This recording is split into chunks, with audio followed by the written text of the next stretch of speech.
Bonjour à tous et bienvenue sur Aquazen. Aujourd'hui on va parler plantes. On va voir notamment la multiplication des plantes au cours de différents épisodes et aujourd'hui on va parler de la séparation des rhizomes. Et pour cela on va s'attacher un peu plus particulièrement à une plante que vous connaissez bien qui est l'Anubia. Moi-même j'en possède plusieurs types différents dans chacun de mes bacs. Dans mon 80 litres on peut voir notamment à droite celle peut-être que vous connaissez le plus qui est l'Anubia nana avec des feuilles de taille modérée dira-t-on. De l'autre côté à gauche il y a l'Anubia barteri qui a des plus grosses feuilles que l'Anubia nana. Il en existe après une multitude d'autres espèces de plantes avec des formes de feuilles différentes. Moi pour ma part, dans mon 80 litres au centre, vous pouvez apercevoir une Anubia azépheli avec une forme de feuille vachement sympa et qui normalement, si elle poussait bien, peut pousser dans la hauteur, contrairement à ses deux voisines. J'ai également un pied XL que j'ai disposé dans mon aquarium 300 litres. Donc l'Anubia, c'est une plante que j'aime bien et on va voir tout de suite ensemble la technique de séparation des rhizomes. Pour ce faire, j'ai pris un pied d'Anubia nana que j'avais depuis un petit moment dans mon aquarium nano. Vous pouvez voir que les feuilles présentent des taches, des décolorations, donc je n'explique pas forcément la cause, et il faut dire qu'elle a pris pas mal d'ampleur dans ce bac, elle fait du coup pas mal d'ombre aux autres plantes. C'est pour cela que j'ai décidé de procéder à une petite taille et d'effectuer pour vous une séparation des rhizomes.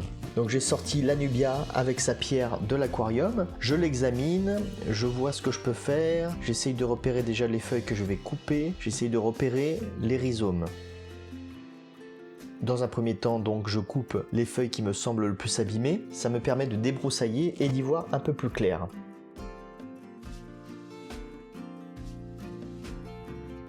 Je sais pas si vous voyez, on distingue très clairement un rhizome qui semble bien autonome. En fait, le but c'est de pouvoir décrocher une tige du reste de la plante sans que ça nuise au pied principal. Donc pour cela, il suffit juste d'identifier le rhizome qui peut se décoller le plus facilement et tirer progressivement avec un mélange de fermeté et de délicatesse. De cette façon, j'ai pu extraire un rhizome vachement sympa qui a quand même pas mal de feuilles, qui a pas mal de petites racines.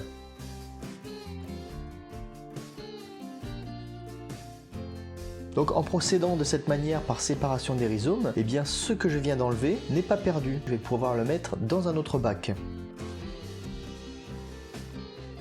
Je profite de l'occasion à l'aide de fil de pêche pour refixer mon pied comme il faut. Donc j'en profite pour faire quelque chose de propre. Et plus l'Anubia sera fixée solidement à la pierre, mieux elle pourra s'enraciner à celle-ci. J'en profite pour préciser que l'Anubia, normalement il faut l'attacher sur un support, que ce soit une pierre, une racine, quelque chose, et qu'on va éviter de plonger le rhizome dans le substrat, car sinon il risque de pourrir. Le fait que les racines par contre aillent dans le substrat, ça pose pas problème. Donc là je peaufine, j'essaye de faire un nœud qui tient, de manière à ce que ça se desserre pas une fois replongé dans le bac. Une fois l'opération terminée, je peux remettre ma pierre avec mon plan d'Anubia qui a été réduit. De cette manière, elle va pouvoir continuer encore à évoluer en faisant un petit peu moins d'ombre aux autres plantes et comme ça, c'est très bien.